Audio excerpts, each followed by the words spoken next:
कौन से पुत्र या पुत्री की मृत्यु माता पिता से पहले हो जाती है?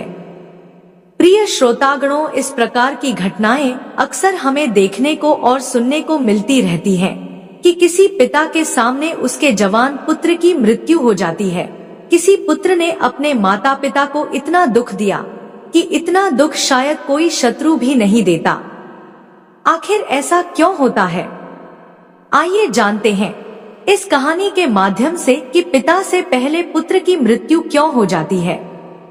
एक समय की बात है, हिमालय पर्वत के शिखर पर पक्षियों की एक विशाल सभा लगी हुई थी और उन समस्त पक्षियों में आपस में कुछ ज्ञान चर्चा चल रही थी।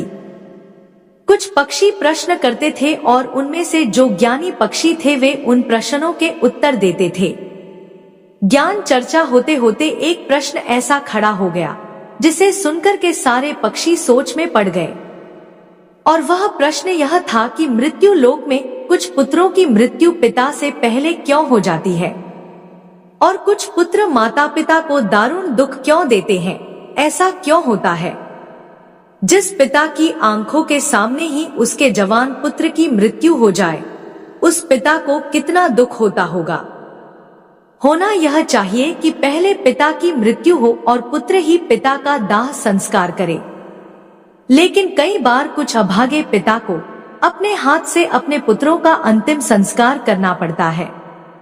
ऐसी स्थिति में एक पिता जीवित ही मृत्यु के समान कष्ट भोगता है। कई बार कुछ बेटे अपने माँ बाप के साथ शत्रु जैसा व्यवहार करते हैं, उन्हें मारते पीटते हैं, उनकी देखरेख नहीं करते, उन्हें तन्हा छोड़ देते हैं। प्रिय श्रोताओं, समस्त पक्षियों में यही चर्चा चल रही थी।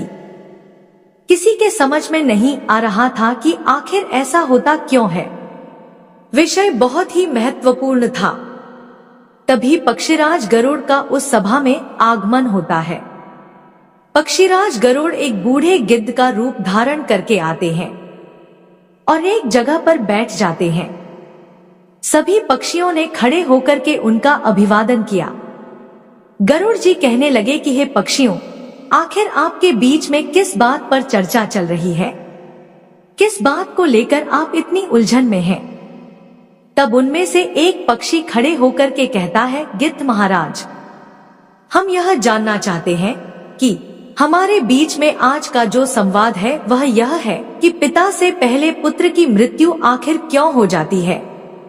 तो पक्षीराज गरुड़ कहने लगे कि हे पक्षियों, सनातन धर्म शास्त्रों के अनुसार आपका यह जीवन पिछले जन्म पर आधारित होता है और यह भी जरूरी नहीं है कि पूरा जीवन ही पिछले जन्म पर आधारित हो, लेकिन पिछले जन्म का हमारा कुछ हिसाब किताब अगर बाकी रह जाता है तो वह हमें इस जन्म में पूरा करना पड़ता है।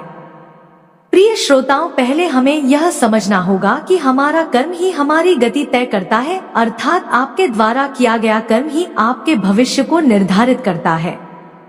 गरुड़ कहते हैं, पक्षियों, कर्म भविष्य को निर्धारित करता है और कर्म 4 प्रकार के होते हैं। नंबर 1 संचित कर्म, नंबर 2 प्रारब्ध कर्म, नंबर 3 आगामी कर्म और नंबर 4 वर्तमान कर्म। इन चारों कर्मों का अलग अलग फल होता है। इनमें से जो संचित कर्म होते हैं वह हमारे अगले जन्म में हमारे साथ रहते हैं और उन्हीं कर्मों का फल हमें कभी कभी दुख और सुख के रूप में भोगना पड़ता है। मृत्यु के बाद यह भौतिक शरीर तो नष्ट हो जाता है, लेकिन जो सूक्ष्म शरीर होता है वह जन्म जन्मांतर तक आत्मा के साथ जुड़कर रहता है और हमारे जितने भी सगे संबंधी होते हैं वे सभी किसी ना किसी कारण बस हमारे साथ आते हैं। कभी किसी जन्म में, कभी किसी जन्म में वे सब हमारे कर्म का हिसाब चुकाने के लिए अलग अलग रूपों में आते रहते हैं। बूढ़े गिद्ध की बात सुनकर समस्त पक्षी कहने लगे, हे पक्षी राज, आपकी यह बात हमारी समझ से परे है, थोड़ा और सरल भाषा में हमें समझाइए। तो पक्षीराज कहने लगे, हे पक्षियों, ध्यान से सुनिए, मैं तुम्हें एक अद्भुत और रहस्यमय कथा सुनाता हूँ। इस कथा के माध्यम से आपको यह जवाब मिल जाएगा कि पुत्र की मृत्यु पिता से पहले क्यों हो जाती है। सभी पक्षी चुपचाप बैठ जाते हैं और पक्षीराज गरुड़ कथा सुनाना आरंभ करते हैं।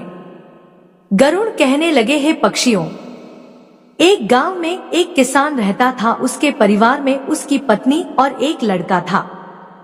कुछ सालों के बाद किसान की पत्नी की मृत्यु हो जाती है। जिस समय किसान की पत्नी की मृत्यु हुई थी उस समय लड़के की उम्र मात्र 10 साल की थी। तब किसान ने अपनी दूसरी शादी कर ली। उसके बाद किसान की दूसरी पत्नी से भी एक पुत्र पैदा होता है। संयोग बस किसान की दूसरी पत्नी की भी मृत्यु हो जाती है। तब किसान अपने दोनों बेटों के साथ अकेला रह जाता है।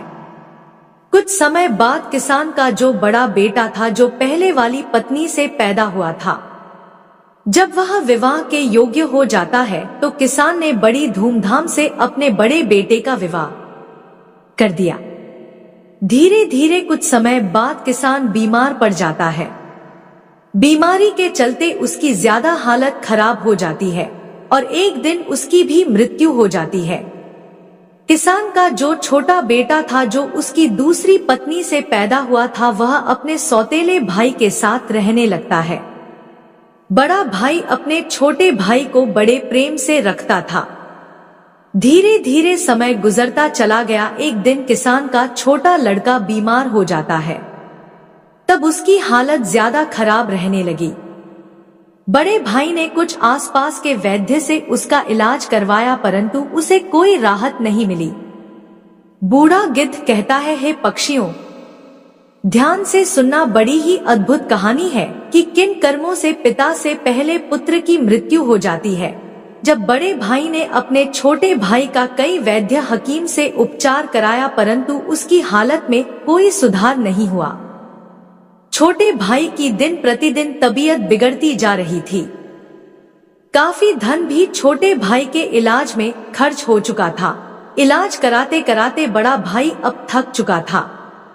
एक दिन बड़े भाई ने अपनी पत्नी से सलाह की, यदि मेरा छोटा भाई जो सौतेली माँ से उत्पन्न है, अगर यह मर जाए तो हमें इसके इलाज के लिए पैसा खर्च नहीं करना पड़ेगा और जायदाद में भी आधा हिस्सा हमें नहीं देना पड़ेगा। इसके हिस्से की सारी जमीन जायदाद फिर हमारी हो जाएगी। अपने भाई की जान से ज्यादा प्यारी उसके बड़े भाई को अपनी धन दौलत और भाई की धन दौलत लग रही थी। तभी तो कहते हैं, ना बाप बड़ा ना भैया सबसे बड़ा रुपया।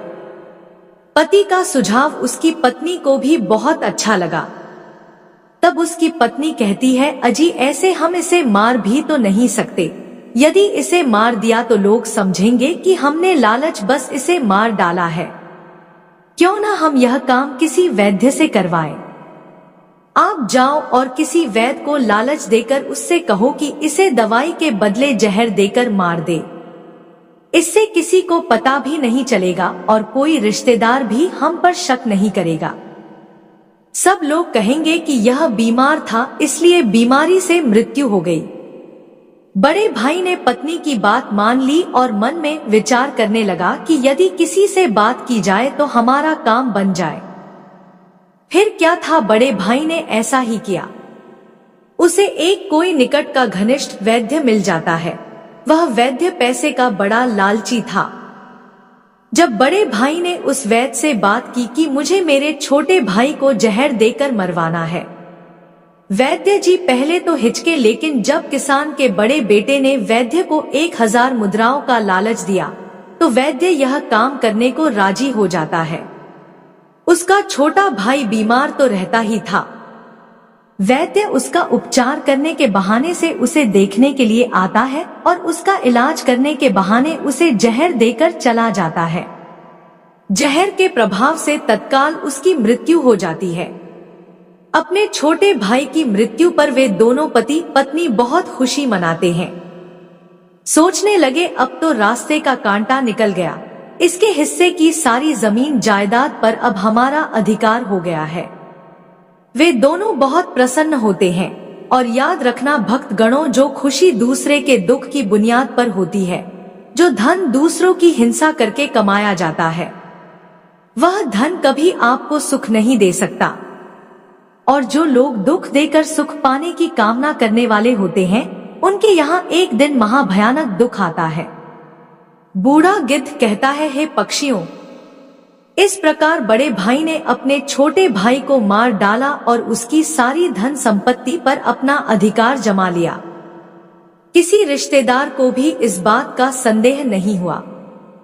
रिश्तेदार तो यह सोच रहे थे कि यह कितना अच्छा भाई है, अपने सौतेले भाई का कितना उपचार कराया, कितनी देखभाल की, कितनी सेवा की, पर बेचारा उसे बचा नहीं सका। क्या करता, रोग ही ऐसा असाध्य था।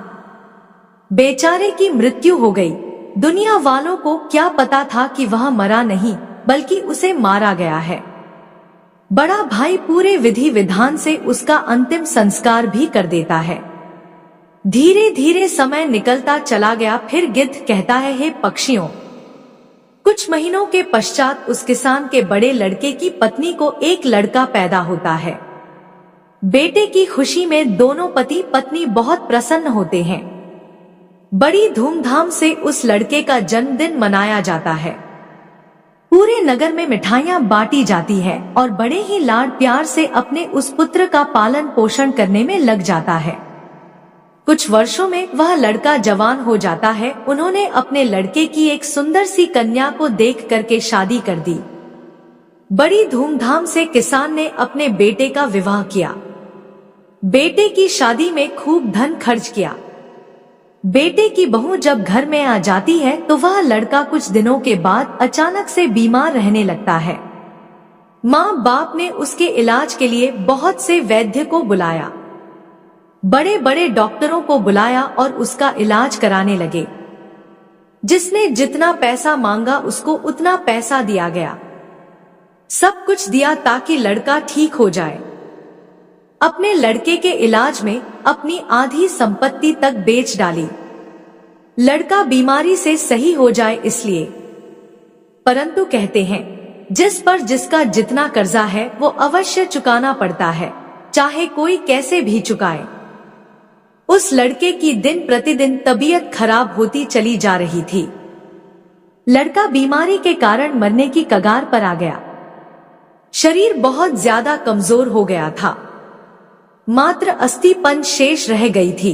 लड़के को चारपाई पर लेटा रखा था और उसका पिता अपने कुछ रिश्तेदारों के साथ और अपनी पत्नी के साथ अपने पुत्र की दयनीय हालत देखकर दुखी होकर के उसकी तरफ देख रहा था। अपने रिश्तेदारों से कह रहा था कि यह क्या हुआ, मेरा इकलौता पुत्र है, भगवान ने मुझे किस बात की सजा दी है। देखिए श्रोताओं, उसी समय वह लड़का बोल उठा। लड़के ने अपने पिता से बोला कि भाई, अपना हिसाब साफ हो गया है, बस अब कफन और लकड़ी का हिसाब बाकी है, उसकी तैयारी कर लो। यह सुनकर के उसके पिता ने सोचा कि लगता है बीमारी के कारण लड़के का दिमाग भी ठीक से काम नहीं कर रहा है। देखो ना, मैं इसका बाप हूँ और यह मुझे भाई कहकर बुला रहा है।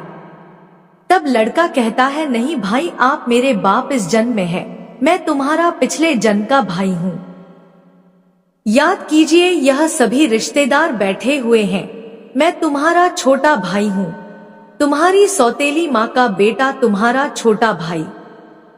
जिस संपत्ति के लिए आपने मुझे जहर देकर मरवाया था, अब वही संपत्ति बिककर मेरे इलाज में लग चुकी है। आपके ऊपर मेरा जो धन था वह मैं धीरे धीरे अपने इलाज में लगवा चुका हूँ। यह सुनते ही उसका पिता एकदम से फूट फूट कर रोने लगता है और कहता है कि हाय, मेरे तो कुल का नाश हो गया।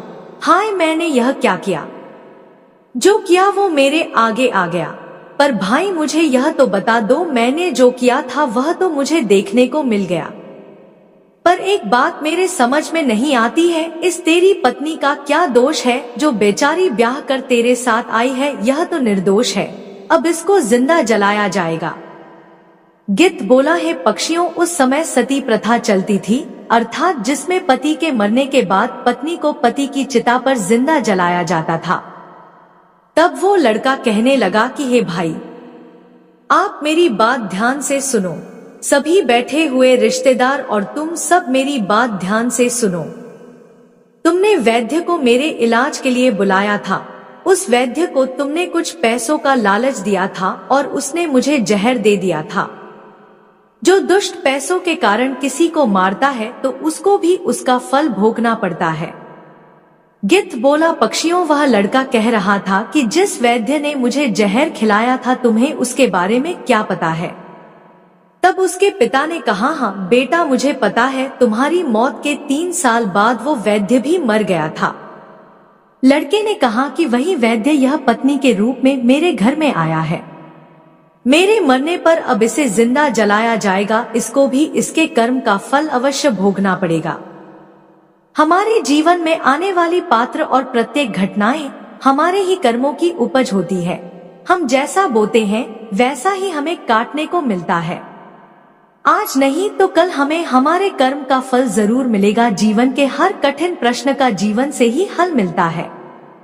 जितना गहरा कुआं होगा उतना ही मीठा जल मिलता है। गिद्ध बोला, पक्षियों, ऐसा कह करके वह किसान पुत्र मृत्यु को प्राप्त हो जाता है। उस किसान का दूसरा कोई पुत्र नहीं था। उसकी सारी संपत्ति का नाश हो जाता है। उसकी मृत्यु के बाद जो उसकी पत्नी थी उसको भी उसके साथ जिंदा जला दिया गया। उस वैद्य को भी उसके कर्म का फल मिल जाता है। जिसने लालच बस उस किसान पुत्र को जहर दिया था वह वैद्य मरकर उसकी पत्नी बना था। उसे भी मृत्यु के महाभयंकर कष्ट से होकर गुजरना पड़ा। इधर गिद्ध पक्षियों से कहता है, इस दुनिया में 4 प्रकार के पुत्र होते हैं और जो जो काम उसने किए हैं उन कामों का भुगतान भी किया जाता है। यह बात सुनकर के पक्षी कहने लगे कि 4 प्रकार के पुत्र कौन से होते हैं? तब पक्षीराज गरुड़ कहते हैं, हे पक्षियों, शास्त्रों में 4 प्रकार के पुत्र बताए गए हैं। पहला पुत्र होता है ऋणानुबंध, दूसरा पुत्र होता है शत्रु पुत्र, तीसरा पुत्र होता है उदासीन और चौथा पुत्र होता है सेवक। ध्यान रखिए, जो पहले 2 पुत्र हैं, ऋणानुबंध पुत्र और शत्रु पुत्र, ये दोनों पुत्र आपके कर्मों के अनुसार ही आपके घर में जन्म ले लेते हैं।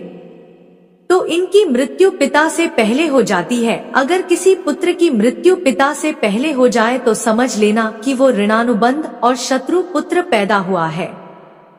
प्रचलित मान्यताओं के अनुसार यदि आपने अपने पूर्व जन्म में किसी को किसी भी प्रकार का दारुण दुख पहुंचाया है और वह व्यक्ति आपसे किसी भी तरह का बदला लेना चाहता है, लेकिन वो किसी कारण बस बदला नहीं ले पाया क्योंकि वो कमजोर था और वह इसी तरह तड़प तड़प कर मर जाता है, तो निश्चित मानिए वह व्यक्ति इस जन्म में आपका पुत्र बनकर लौटेगा और फिर वह अपना बदला पूरा जरूर करेगा और आपको अपने ही पुत्र की मृत्यु देखनी पड़ेगी। जरा सोचिए, अगर किसी के सामने उसके पुत्र की मृत्यु हो जाए तो उस पिता को कितना असहनीय दुख होता है। इसका मतलब यह होता है कि यदि आपका पुत्र आपको मृत्यु तुल्य कष्ट दे रहा है तो समझ लेना कि आपके पिछले जन्म का वह शत्रु हो सकता है या वह व्यक्ति हो सकता है जिसको आपने कभी मृत्यु तुल्य कष्ट दिया होगा। ऐसी संतान आपके जीवन को हर तरह से कष्टों से भर देती है, आपका जीवन नर्क बना देती है। ऐसी संतान आपको मारती है, सताती है, आपके धन संपत्ति को कुकर्म के माध्यम से बर्बाद कर देते हैं और एक दिन आपको भीख मांगने पर मजबूर कर देते हैं। तो पक्षियों, इस तरह से पिता से पहले वही 2 पुत्र मरते हैं जो ऋणानुबंध होते हैं और जो पुत्र शत्रु होते हैं अपने कर्मों का लेखा जोखा पूरा करने के लिए किसी के यहाँ आकर के जन्म धारण करते हैं। भगवान श्री कृष्ण ने अर्जुन से गीता में स्पष्ट कहा है कि हे अर्जुन, इस संसार में जितने रिश्ते नाते हैं वे सभी पिछले कर्मों के अनुसार प्राप्त होते हैं। इस महाभारत में जितने भी तुम्हें तुम्हारे सगे संबंधी दिखाई दे रहे हैं ये सभी तुम्हारे और इनके पिता का लेखा जोखा है। हे अर्जुन, तुम पूर्व जन्म में जब धर्म के पुत्र थे और मैं तुम्हारा बड़ा भाई था नारायण और तुम मेरे छोटे अनुज थे, उस समय तुमने इस दुर्योधन को पराजित किया था। उस समय दुर्योधन ने हार का बदला लेने के लिए यह प्रतिज्ञा कर रखी थी कि हे अर्जुन, मेरे सामने जब भी तू आएगा तब मैं तुझसे बदला लूंगा। हे अर्जुन, प्राणी को अपने कर्म का फल भोगना पड़ता है। जिसका जिस पर कर्जा होता है वह उसको 100 जन्मों के बाद भी चुकाता है। और यही बात भगवान श्री कृष्ण ने पितामह भीष्म से कही थी। यह बात महाभारत काल की है। महाभारत का भीषण युद्ध समाप्त हो चुका था। विजेता पांडव सहित श्री कृष्ण शरशय्या पर पड़े पितामह भीष्म का आशीर्वाद लेकर लौटने लगे तो पितामह ने श्री कृष्ण को अपने पास बुलाया। कृष्ण पास आए तो पितामह भीष्म ने उनसे पूछा, हे मधुसूदन, मैं अपने किस कर्म की वजह से नुकीले तीरों से बनी इस शैया पर असहाय कष्ट भुगत रहा हूँ?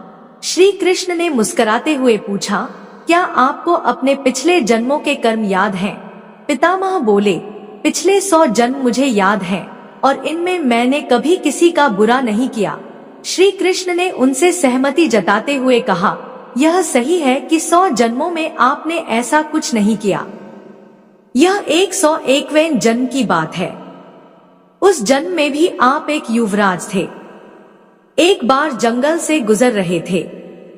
एक पेड़ के नीचे कुछ देर आराम करने के बाद आप चलने लगे तो ऊपर से एक करकैंटा अर्थात कई पैरों वाला एक कीड़ा आपके घोड़े की गर्दन पर गिरा। आपने अपने तीर से उसे उठाकर पीछे की ओर फेंक दिया। वह करकैंटा पीछे बेर की कटीली टहनी पर पीठ के बल गिरा। बेर के कांटे उसकी पीठ में धंस गए। बेचारा करकैंटा कांटों से निकलने की जितनी ही कोशिश करता, कांटे उसे उतना कष्ट देते। करकैंटा उसी अवस्था में कई दिन जीवित रहा। उसकी तकलीफ आपके नाम दर्ज हो चुकी थी, लेकिन आपके पुण्य कर्म इतने प्रबल थे कि वह पाप फलित नहीं हो पा रहा था। इस बात को सुनकर भगवान श्री कृष्ण से पितामह बोले, फिर आज क्यों? पितामह के इस सवाल पर श्री कृष्ण ने उन्हें बताया, दुर्योधन की सभा में जब द्रौपदी का चीरहरण हो रहा था तब आप उसे बचाने में समर्थ थे। इसके बावजूद भी आपने दुर्योधन को रोकने की कोई कोशिश नहीं की। इससे आपका सारा पुण्य क्षीण हो गया और 101वें जन्म पहले के इस पाप को फलित होने का मौका मिल गया। जब हम जन्म लेते हैं या फिर जब हम गर्भ में रहते हैं, तब हम उस ईश्वर से यही प्रार्थना करते हैं कि इस पुनर्जन्म के बंधन से इस बार हमें मुक्त करे। इस बार जन्म लेने के उपरांत हम अच्छे कर्म करेंगे, लेकिन जन्म लेने के उपरांत हम उन बातों को भूल जाते हैं, मोह माया के वश में हो जाते हैं। कर्म के फल कभी न कभी मिलते ही हैं। इसलिए पृथ्वी पर निवास करने वाले प्रत्येक प्राणी व जीव जंतु को कर्म का फल भोगना ही पड़ता है और कर्मों के अनुसार ही जन्म होता है। कभी किसी प्राणी को नहीं सताना चाहिए, भले ही वह छोटा सा कीड़ा ही क्यों न हो। इस संसार में 4 तरीके के पुत्र बताए हैं।